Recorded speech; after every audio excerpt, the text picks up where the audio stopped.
Sony reveals the future of PlayStation and PlayStation 6. Microsoft reportedly cancels their in-house handheld and possibly even consoles. And we've got a Witcher 4 update. All that and more in today's video. Please like the video, subscribe to stay up to date with all the gaming news, and share the video to help grow our community. We'll also be going over comment of the day. Be sure to leave a comment as you could be featured in the next video. So following PlayStation's business segment meeting for 2025, a lot of new stuff has come out and a lot about PlayStation's future and what they intend to do as far as PC ports go, their strategy, and their console strategy, which has been in question after Xbox has made these crazy decisions to change their entire business model. As far as multi-platform games and putting their games in other places, Hermen Hulst had this to say, in quotes, "It's important to realize that we're really thoughtful about bringing our franchises off console to reach new audiences, and that we're taking a very measured, very deliberate approach in doing that, particularly on the single-player side. Our tentpole titles, they are such a differentiator. The point of differentiation, I should say, for the PlayStation console is that they will showcase the performance and the quality of the hardware, so we want to ensure that players get the best experience from these titles. We're very thoughtful about how and if and how we bring these titles to other platforms." So to be quite clear, he's saying when we develop these games, our first priority is creating these games for our PlayStation console. And that is what we want to do, create the best experience on the PlayStation console first and foremost. After that, depending on the case-by-case basis, we're going to port over what we can later on if it makes sense. So it sounds like they are fully committed still to this day to their PlayStation consoles, and that's what a lot of PlayStation gamers want to hear. So that is what Hermen Hulst is telling us. Now, Sony Interactive Entertainment CEO Hideki Nishino said the platform holder would continue to monitor players' patterns and behaviors to ensure that we serve them appropriately.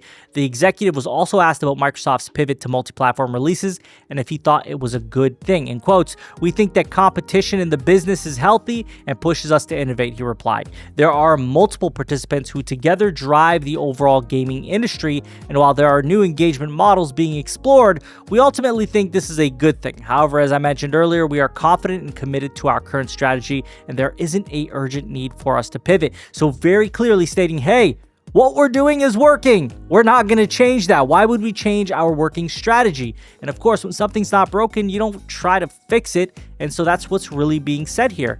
And they go on to talk more about PlayStation and PlayStation 6 and what their intentions are for the future of it. And Hideki Nishino says, in quotes, "We now have a large ecosystem of highly engaged players across both the PS5 and PS4 generations. So naturally, therefore, there's a huge interest in our next generation console strategy. While we cannot share further details at this stage, the future of the platform is top of mind. We are committed to exploring a new and enhanced way for players to engage with our content and services." And that is what he has to say as far as the future of PlayStation. The future of PlayStation is new hardware. PlayStation 6, likely a PlayStation handheld that is accompanied by the PS6 or used independently for consumption of their media. So again, PlayStation telling us everything that a lot of us suspected, where they are not going to just drop all their games on PC. They are not going to port day and date. It's just not viable for them. And on top of that, they're looking to push their hardware. They're still very invested in their hardware because they see us, the gamers, invested in their hardware. We're talking about console sales being very strong. Nintendo had the biggest launch ever in the history of Nintendo, selling the most units they've ever sold at launch. PlayStation having an incredible generation, record-breaking profits, even exceeding the PS4's profits. Like, you have to understand that console gaming is very healthy, very strong, so you can expect that they're not going to abandon their console strategy. This is something that they're going to keep investing into for as long as the gamers keep buying their products and consuming their products in the way that they do. So I really think that this solidifies what we expected, a lot of us expected, and also puts to rest all the questions about PlayStation going the same route as Microsoft. It just never made sense why they would do that. Microsoft was kind of forced into that situation because they didn't have the momentum or any motion at all in the way they were doing things. So they looked outside to see how they can gain some traction, maybe do their own thing. And of course, that has led them to become a very much third-party company, as again, we're talking about, Xbox games dropping on PlayStation 5, right? We're seeing the Gears of War multiplayer beta happening this weekend. So it's just very, very clear that that's where they are. But I'd love to hear your guys' thoughts about all of this. Are you excited that PlayStation will be making a PS6? Are you still invested in the console business? Or are you looking to play them on every platform? Let me know down below. Now, next we're going to be talking about Xbox. You know, they revealed that they had the Xbox ROG Ally, and people were expecting them to eventually make a dedicated handheld. Well, according to Tom Warren, that dedicated handheld that they made that's in-house is allegedly canceled. This comes from Shinobi, who quoted Tom Warren. He says Microsoft's own dedicated handheld is essentially canceled as the company focuses on Xbox's new software platform, according to The Verge. Next-gen Xbox still coming out, but hardware from PC makers like Asus likely also be considered next-gen Xboxes. So we don't even know that they're going to do their own real Xboxes. This could just very much be a situation like how Asus is doing the ROG Ally, and they just tied their name to it. They piggybacked off of it. They could be doing the same thing with the consoles. And if that's the case, I really question how that looks. Like, what happens when we're looking at a Asus box that's supposed to be a console that's got the Xbox name running Windows 11 OS? It's so strange. It's such a strange way to handle things. It almost questions whether there's even a point, because what I'm going to tell you next really makes you wonder, what is the point?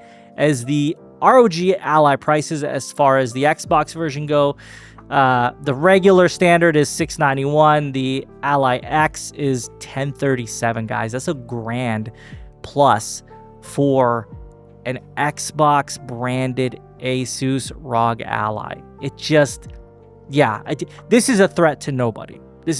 The price is so absurd, and the performance isn't even there.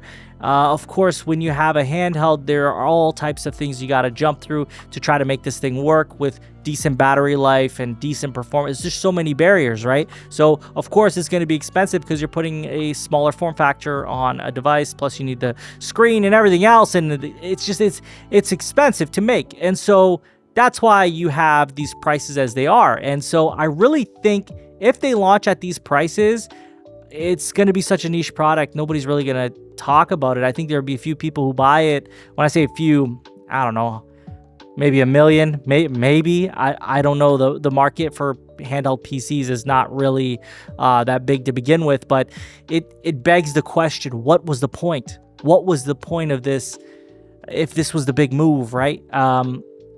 It makes me curious to see where Xbox goes in the future, and if this is something that's going to work out or pan out for them.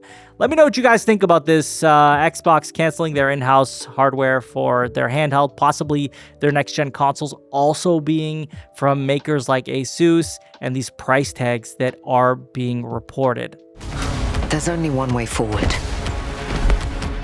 Find the truth. Next, we're talking about The Witcher 4. It has officially been said that it is being built with the console-first mindset, with 60 FPS target from the start, says CD Projekt Red.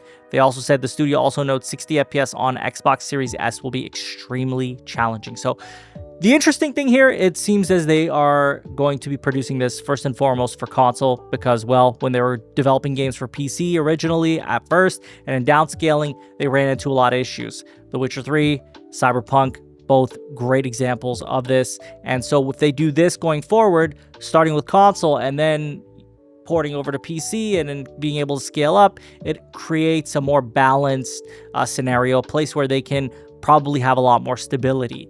But this note of the Xbox Series S being extremely challenging as far as 60 FPS goes, this shouldn't be a shock to anybody. I think most games, especially AAA games, are probably not running at 60 FPS on Xbox Series S.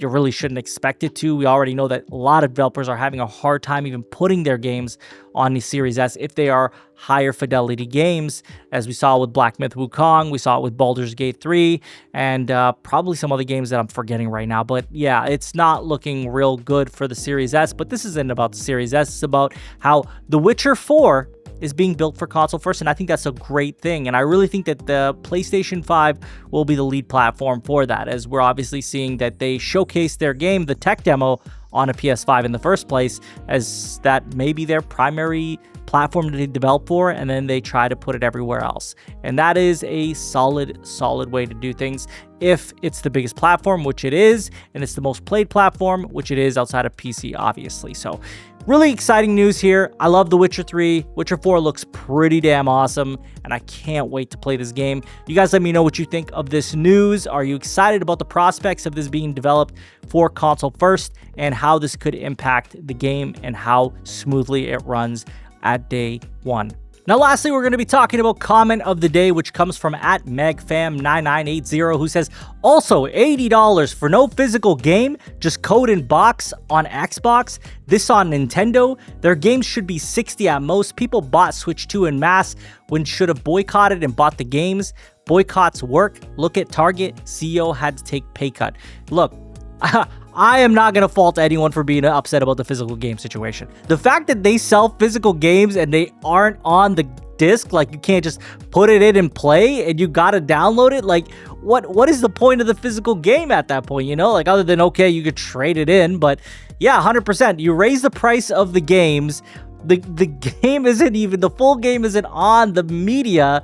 It's absolutely crazy. Of course, we've talked endlessly about the Nintendo prices, and I'm not even going to get back into that. I 100% disagree. The fact that you can boot up your eShop, look at these game prices, they're inflated even higher than they should be, is absolutely nuts. I saw, in Canadian dollars, $109 for Mario Kart World. That is madness. I can't believe that anyone will pay 109 Canadian dollars for Mario Kart World. Plus tax. If you don't know this, in Ontario, we pay 13% tax on top of that. So it's a ton of money more. It's crazy. This entire situation with the game prices, Nintendo, Xbox doing this craziness. Oh man, I really hope PlayStation doesn't follow suit, but I just know that they are, as long as the entire industry goes this way. But yeah, 100%. And I do think you're right, MagFam. If people really spoke with their wallets, they held back their dollars, did not purchase these things, then it would send a clear message, because the only thing these businesses understand is money. The bottom line, if they see it going down, they will respond. If they see it going up, guess what? They're gonna respond by increasing even more down the line. So it's one of these things where, unfortunately, man, people went out in droves. Nintendo Switch 2, best-selling console for Nintendo at launch. Unbelievably, the highest-selling console for Nintendo, which is just, at launch, is just insane. I can't believe they still did it, but not much else we can do about that. Let me know what you guys think about all of this. Make sure you leave a comment, as you could be featured in the next video. As always, if you enjoyed the video, please hit the like button, subscribe, help us get to our 20,000 subscriber milestone by the end of the year, and share the video to help grow our community. I thank you all for watching. Take care.